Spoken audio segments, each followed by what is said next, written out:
Trevor the traction engine enjoyed living in the vicarage orchard. Edward came to see him every day, but sometimes Trevor didn't have enough work to do. I do like to keep busy all the time, he sighed one day. And I do like company, especially children's company. Cheer up, smiled Edward. Sir Topham Hatt has work for you at his new harbor. I'm to take you to meet Thomas today. Oh, exclaimed Trevor happily. A harbor, the seaside, children, that will be lovely.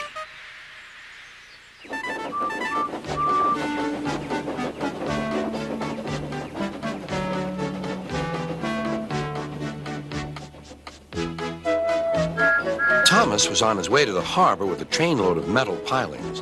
They were needed to make the harbor wall firm and safe. Hello, Thomas, said Edward. This is Trevor, a friend of mine. He's a traction engine. Thomas eyed the newcomer doubtfully. A what engine? A traction engine, explained Trevor. I run on roads instead of rails. Can you take me to the harbor, please? Sir Topham Hatt has a job for me. Yes, of course, replied Thomas, but he was still puzzled.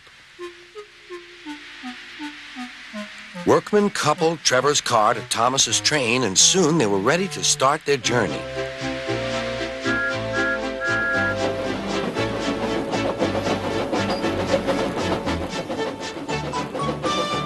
I'm glad Sir Topham Hatt needs me, called Trevor.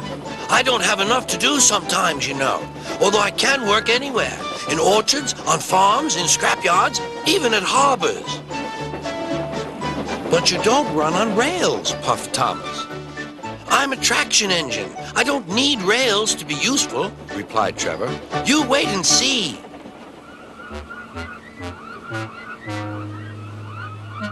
When they reached the harbor, they found everything in confusion. Cars had been derailed, blocking the line, and stone slabs lay everywhere. We must get these pilings past, said Thomas's driver. They are essential. Trevor, we need you to drag them round this mess. Just the sort of job I like, replied Trevor. Now you'll see, Thomas. I'll soon show you what traction engines can do. Trevor was as good as his word. He dragged the pilings clear with chains and towed them into position. Who needs rails? He muttered cheerfully to himself.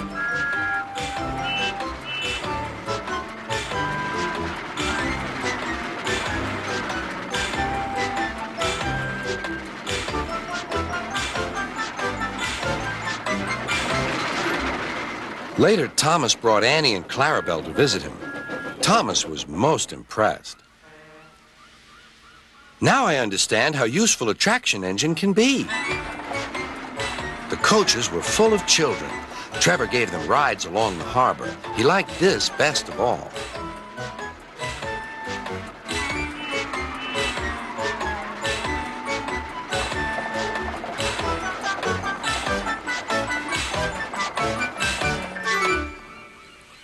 He's very kind, said Annie. He reminds me of Thomas, added Clarabelle. Everyone was sorry when it was time for Trevor to go. Thomas pulled him to the junction.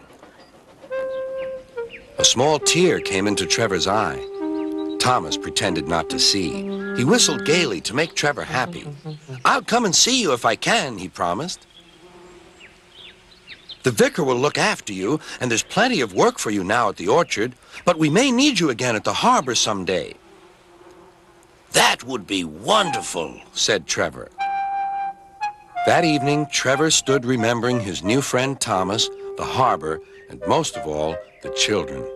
Then he went happily to sleep in the shed at the bottom of the orchard.